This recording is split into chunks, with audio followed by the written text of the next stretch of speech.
إن كنتم تحبون الله فاتبعوني يحببكم الله ويغفر لكم ذنوبكم والله غفور رحيم। আল্লাহ তাআলা বলছেন, নবী কোন আপনি বলুন, কি বলুন, যে যারা আল্লাহ তাআলাকে ভালোবাসে তাহলে তারা আমার অনুসরণ করো। তাহলে তারা, হে নবী, যারা আমাকে ভালোবাসবে আল্লাহ তাআলাকে ভালোবাসে না এমন কোন লোক নেই, আছে নাকি?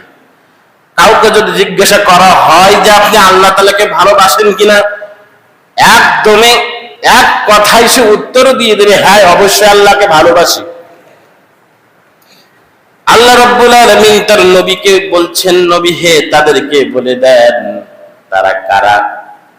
তাফসীর ইবনে কাসির বর্ণনা করতেছেন আয়াতের নাযিল সম্পর্কে, হাসান বসরি রাদিয়াল্লাহু তাআলা আনহু, সালফে সালাফগণ, কিছু মানুষ যখন মনে করতো যে আল্লাহকে ভালোবাসলে আর কিছুই করা লাগবে না, আল্লাহ রাব্বুল আলামিন আয়াতে কালিমা নাজিল করে দিয়ে বলতেছেন, হে নবী, যারা আমাকে ভালোবাসতে চাই তারা হলো কি করবে, তারা হলো আপনাকে অনুসরণ করবে। শুধু আপনাকে অনুসরণ নয়, আমাকে ভালোবাসার যতই যদি আমাকে ভালোবাসে আপনাকে অনুসরণ করবে। আপনাকে অনুসরণ করার পর আল্লাহ পাক তাকে কি করবেন, তার জীবনের যত গুনাহ আছে সাথে সাথে মাফ করে দিবেন। বলেন সুবহানাল্লাহ। আল্লাহ তাআলাকে ভালোবাসতে রাসূলকে অনুসরণ করতে হবে। এখন অনুসরণটা কেমন অনুসরণ, এইটা আমি আপনাদেরকে এখন বোঝানোর চেষ্টা করব। রাসূলের অনুসরণটা কেমন?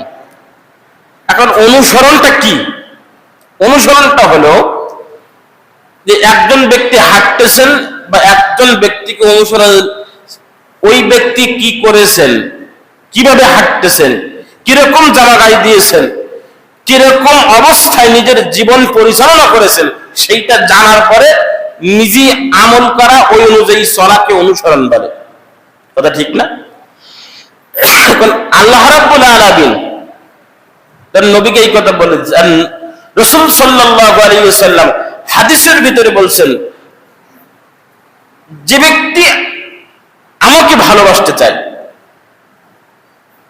সে ব্যক্তি কি করবে, আমার সুন্নাত অনুসরণ করে। মান আহাব্বানি, অনুসরণ করতে হবে আমার সুন্নাতকে। করলে কি হবে, ওমান আহাব্বানি ফাকাদ মাইয়া ফিল জান্নাহ, অনুসরণ করলে জান্নাত পাবে। কিরকম অনুসরণ? আমি যদি আপনাদেরকে আরো একটি সুন্দরভাবে আলোচনা করে বোঝানোর চেষ্টা করি, আল্লাহ রাব্বুল আলামিন কোরআনুল কারীমের ভিতরে ঘোষণা দিয়ে রাসূলকে বলতেছেন, নবী হে, মা কানা মুহাম্মাদুন আবা আহাদিম মির রিজালিকুম ওয়ালাকির রাসূলুল্লাহি ওয়া খাতামান নাবিয়্যিন। নবী হে, কেউ আপনাকে বাবা বলে ডাকতে পারবে না, যে আপনি সবার বাবা, আপনি সবার পিতা, কেউ আপনাকে বাবা বলে ডাকতে পারবে না। আমি তো আপনাকে বাবা করে পাঠাই নাই। আমি আপনাকে কি করে পাঠিয়েছি? আমি আপনাকে রাসূল করে পাঠিয়েছি। আল্লাহ তাআলা রাসূলের দায়িত্ব সবাইকে দেননি। আল্লাহ তাআলা ভালোবেসে মহব্বত করে যাদেরকে দিয়েছেন তারাই রাসূল। যাকে দিয়েছেন তিনি রাসূল, যাকে দেননি তিনি রাসূল নন। আমাদের মতন মানুষ, আমরা যা করি তিনিও তাই করতেন। ওই সময় সবচেয়ে টাটকা যারা কাফের ছিল, আবু জাহাল, উতবা, সাইবা, ওয়ালিদ ইবনে মুগিরা, তারা শুধু এই কথাটা বেশি বেশি বলতো যে মুহাম্মদ, আব্দুল্লাহর ছেলে মুহাম্মদ সাল্লাল্লাহু আলাইহি ওয়াসাল্লাম নবী হয় কি করে? আমাদের মতন খায়, আমাদের মতন বাজারে যায়, বিয়ে শাদী করে, বাচ্চা কাচ্চা হবে, তাহলে নবী হবে কেন? নবী হতে গেলে আলাদা গুণ পাওয়া থাকতে হবে। এটা মনে করত। আর আল্লাহ তাআলা কি বলছেন? আল্লাহ তাআলা বলতেছেন, আমি নবুয়ত যাকে দেব সে নবী তোমাদের ভিতর থেকে, সে নবী, সে রাসূল। পাঠানোর পরে তাকে আমি ওহী দেব, ওই ওহীর কথা অনুযায়ী তোমাদেরকে চলতে হবে। সে যা বলবে, সে আমার তরফ থেকে যে বাণী তোমাদেরকে শোনাবে সেইটাকে পাই টু পাই মেনে চলতে হবে। কিছু মানতে হবে, মানবে আর কিছু মানবে না, এই অজুহাত খাড়া করা যাবে না। আপনাদের সাথে যে বাচ্চাগুলো এসেছে পাশে নিয়ে বসেন, তাদেরকে ডেকে পাশে নিয়ে বসেন, তারা উৎপাত করতেছে, এটা আলোচনা করা যায় না। যার যে বাচ্চা কাচ্চা নিয়ে আসছেন পাশে নিয়ে বসেন। আল্লাহ রাব্বুল আলামিন যে কথা আমি আপনাদেরকে সুন্দর করে বোঝাতে চাই, তাহলে একটা মানুষকে অনুসরণ করতে হলে তার কি করা লাগে? তার চরিত্রের দাগ আছে কিনা, তার চরিত্রের সমস্যা আছে কিনা, আল্লাহ তাআলা সেই কথা আগে বর্ণনা করতেছেন। তুমি যে রাসূলকে মানবে, রাসূলের কথা মতো চলবে, তাহলে তার ভিতরে সমস্যা আছে কিনা। আল্লাহ তাআলা কোরআনুল কারীমের ভিতরে সূরাতুল কলম আয়াতের ভিতরে রাসূলের চরিত্র সম্পর্কে বর্ণনা করতেছেন। রাসূলের চরিত্র সম্পর্কে বর্ণনা করতে গিয়ে আল্লাহ পাক বলছেন, ওয়া ইন্নাকা লাআলা খুলুকিন আযীম। নবী হে, আপনার উত্তম চরিত্র, আপনার মতো ভালো চরিত্র আর কারো নাই। জবান ছেড়ে দিয়ে বলেন সুবহানাল্লাহ। এই সমাজে ম্যাক্সিমাম মানুষ যারা জ্ঞানের চরিত্র আলোচনা করে, সালিশ মিটিং করে, ম্যাক্সিমাম জায়গায় দেখেছি অনেকের চরিত্র খারাপ। খারাপ চরিত্রের মানুষ খারাপের ভালোর দিকে মানুষদেরকে ডাকে। আল্লাহ নিজেই বলেছেন, লিমা তাকুলুনা মা লা তাফআলুন, এমন কথা বলো না যা তুমি নিজে করো, নিজে করতেছো ওই খারাপ কাজ আবার আরেকজনকে বলো না যে তুমি এই খারাপ কাজ করো না। নিজে ভালো না হওয়া পর্যন্ত আরেকজনকে ভালো কাজের কথা বলা যাবে না, এটা আল্লাহ নিজেই বলেছেন। এখন আমরা যে যাই করি, আরেকজনকে উপদেশ দিতে, আরেকজনকে বলতে আমাদের খুব ভালো লাগে।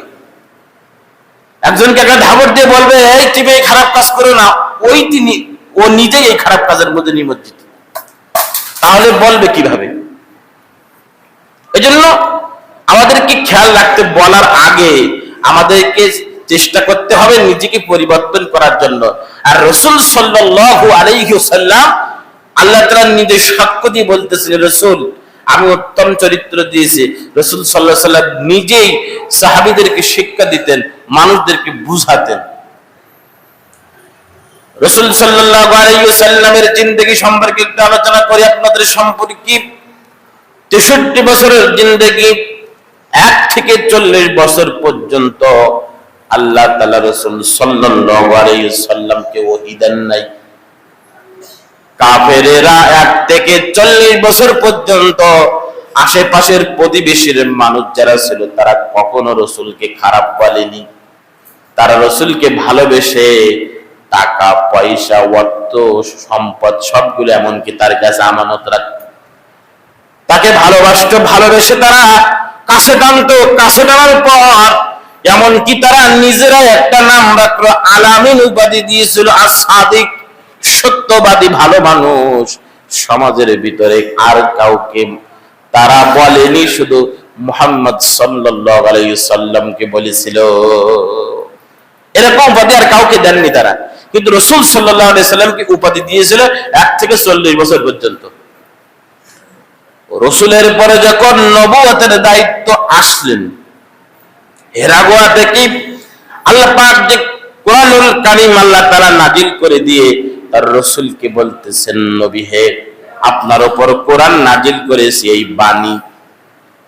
রাসূল সাল্লাল্লাহু আলাইহি ওয়াসাল্লাম গোপনে দাওয়াত দিলেন কিছুদিন, 40 থেকে 45 জন কিছু মানুষ তার নবুয়তের কোরআনুল কারীমের দাওয়াত শুনে কিছু মানুষ গ্রহণ করলেন। সবথেকে কাছের মানুষজন সকলেই গ্রহণ করলেন। গ্রহণ করার পর আল্লাহ তাআলা হুকুম দিলেন, নবী হে, আপনাকে দাওয়াতটা বেশি বেশি প্রচার করতে হবে, বেশি বেশি প্রচার করতে হবে, দাওয়াতটা গোপন করা যাবে না। রাসূল সাল্লাল্লাহু আলাইহি ওয়াসাল্লামের জিন্দেগি 63 বছরের জিন্দেগি মাক্কি জীবনে রাসূল সাল্লাল্লাহু আলাইহি ওয়াসাল্লাম কত নিষ্পেষিত হয়েছেন। একটা ঘটনা যদি আপনাদেরকে আমি সুন্দর করে বলি বোঝাই, তাহলে বুঝতে পারবেন কেমন ঘটনা।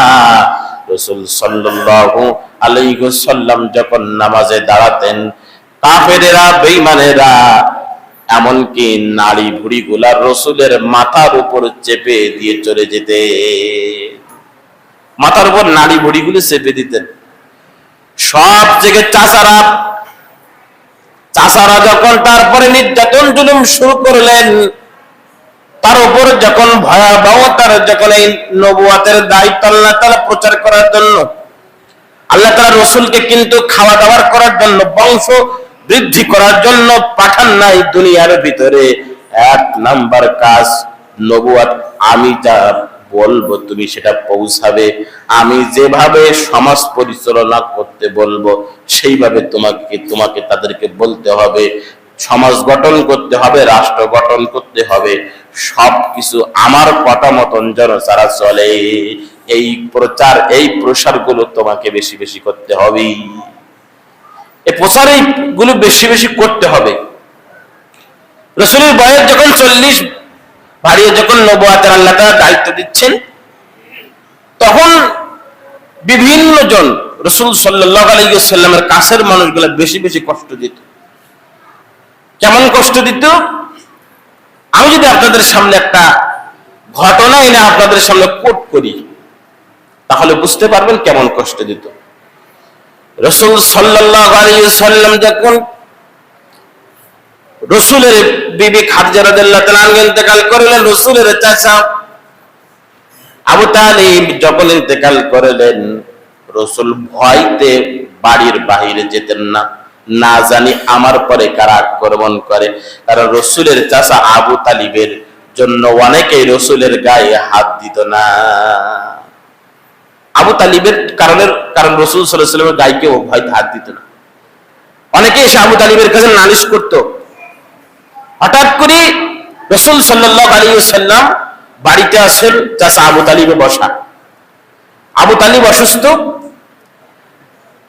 আবু জাহাল, উতবা, আবু লাহাব সকলে আসলেন। আসার পরে বলতেছে, ভাইজান আপনি যে আমাদের ভাই আব্দুল্লাহ ছেলে মুহাম্মদ সাল্লাল্লাহু আলাইহি ওয়াসাল্লামকে লালন পালন করেন, একটা ভালো কাজ, কিন্তু তার কৃতকর্মের কারণে আমরা খুব লজ্জিত। আপনি অসুস্থ হয়ে গেছেন, অসুস্থ মানুষ, আপনি এই অবস্থায় তাকে বলে যান সেজন্য এই কাজ যেন না করে, সেজন্য আমাদের কথা মতো চলে। আমাদের বাপ দাদারা যে দেব দেবীর পুঁজি মূর্তির ভালো পূজা করত, এই পূজা যেন সে আমাদের সাথে করে। আবু তালিব বলতে, আচ্ছা ঠিক আছে, আমি তাকে বুঝাই বলবো, তোমরা যাও। অতদিন যখন আবু তালিব মারা গেলেন, মারা যাওয়ার পরে রাসূল সাল্লাল্লাহু আলাইহি ওয়াসাল্লাম দেখলেন চতুর্পাশে শত্রু রাসূলকে মারার জন্য উদ্বৃত্ত হতো। কারণ কি? রাসূল সাল্লাল্লাহু আলাইহি ওয়াসাল্লামকে যারা দেখতেন, যারা কথা শুনতেন, তারা বেশি বেশি আকৃষ্ট করে রাসূলের দিকে ধাবিত হতেন। কারণ আল্লাহ তাআলা তার নবুয়তের দায়িত্ব দিয়েছিলেন। জোরে কন্না সুবহানাল্লাহ। হজের মৌসুমের রাসূল সাল্লাল্লাহু আলাইহি ওয়াসাল্লামকে দেখা না করার জন্য হঠাৎ করে মা আবু জাহাল, আবু লাহাব সবাইকে ডেকে বলল, তোমরা প্রচার করবে, একটা ছেলে আছে অনেক সুন্দর, কথাগুলো মিষ্টি, সে কিন্তু পাগল, তার কথা কেউ শুনবা না। বিভিন্ন জায়গা থেকে হাজিরা আসবে তাওয়াফ করার জন্য। রাসূল সাল্লাল্লাহু আলাইহি ওয়াসাল্লাম দেখলেন এইসব মানুষদেরকে প্রচার করতে হবে। পাগল বলে সকলেই যখন রাসূল সাল্লাল্লাহু আলাইহি ওয়াসাল্লামকে হেয় করতে লাগলো, চাচা আবু তালিবের সাথে দেখা। আবু তালিব তখন দেখলেন যে চাচা সকলে তাকে খারাপ ব্যবহার করতেছে। কিছু মানুষ বলতেছে, চলো মানুষটা যদি খারাপ হয় একটু দেখা করে আস। একটা জিনিস দেখবেন, কিছু মানুষ আছে নিষেধ করার সত্ত্বেও তারা ওই কাজগুলো করার জন্য উদ্গ্রীব হয়। দেখি না জিনিসটা কিরকম, দেখতেছে যে জিনিসগুলো কিরকম। সকলে গেলেন, নুরানি চেহারার দিকে তাকানোর সাথে সাথে কিছু মানুষ হঠাৎ করে কিসের ভিতরে যেন হারিয়ে গেলেন। বর্ণনাকারী বলতেছেন রাসূল সাল্লাল্লাহু আলাইহি সাল্লাম তাদেরকে যখন বলতেছেন তোমার কথা সকলে পাগল বলতেছে, বলো তুমি কি কথাগুলো বলতেছো। শুরু করলেন বিসমিল্লাহির রাহমানির রহিম, বলার সাথে সাথে বলতেছে যে বাণীটা কেবল আমাদেরকে শোনালে এই বাণীটা একমাত্র পৃথিবীর কেউ বলতে পারে না, নিশ্চয় আসমান থেকে আল্লাহ তোমাকে বলাতেছে। বলেন সুবহানাল্লাহ। অবাক হয়ে গেলেন। সেই নবী আমাদের মাঝে জন্মগ্রহণ করেছিলেন। যুগে যুগে যারা নবুয়াতের দায়িত্ব পালন করেছেন এবং তাদের অনুসারীদেরকে যুগের জালিমেরা নির্যাতন করেছে, অত্যাচার করেছে। আমি আপনাদের সামনে যদি আরো সুন্দর করে বোঝাই, মুসা আলাইহিস সালাতু ওয়াস সালাম মার খেতে খেতে তার কওমদেরকে একদিন বলতেছে, শোনো, ওয়াইদ ক্বালা মুসা লিকওমিহি ইয়া কওমি লিমা তুযুনানি ওয়া ক্বাদ তা'লামুনা আন্নী রাসূলুল্লাহি ইলাইকুম, হে আমার কওমের লোকেরা, হে আমার জাতি, তোমরা আমাকে কেন মারো, আমাকে কেন কষ্ট দাও? তোমরা জানো আমি আল্লাহ তাআলার প্রেরিত রাসূল, জানার পরও তোমরা কেন আমাকে বারবার করে মারো? মুসা একদিন মার খেতে খেতে বলতেছেন, কেন তোমরা আমাকে মারো? আল্লাহ তাআলা আমাকে রাসূল করে পাঠিয়েছেন তোমরা যে খারাপ কাজগুলা করে খারাপ কাজ থেকে তোমাদেরকে বিরত রাখার জন্য, কেন তোমরা আমাকে মারো? যুগে যুগে সকল রিসালাতের দায়িত্ব যারা পালন করেছেন আল্লাহ তাআলা সকলকে মার খাওয়ারও যে নির্দেশ, যে ধৈর্য ধারণের কথা বলেছেন, এই যুগে যুগে আল কোরআনুল কারীমের আল্লাহ তাআলা গাইডলাইন হিসাবে আমাদেরকে দান করে দিয়েছে। কোনটা হালাল কোনটা হারাম, কোন পথে চলবে কোন পথে যাবে না, আল্লাহ তাআলা সেই দিক নির্দেশনা আপনাকে আমাকে দিয়েছেন। আপনি আমি আজকে বিভ্রান্ত হলে কেন পড়ব? এই কোরআনুল কারীম থেকে শিক্ষা না নেওয়ার কারণে আল্লাহ রাব্বুল আলামিন আপনাকে আমাকে আজকে অধপতনের খোলে বেশি করে ধাবিত করে দিচ্ছে। আল্লাহর দেওয়া বাণী, আল্লাহর দেওয়া কিতাব থেকে যখন আমরা বিমুখ হয়ে যাচ্ছি, তখন সুখ শান্তি যত মাধ্যম দিয়ে খুঁজে না কেন, কোন মাধ্যমে সুখ শান্তি আসবে না।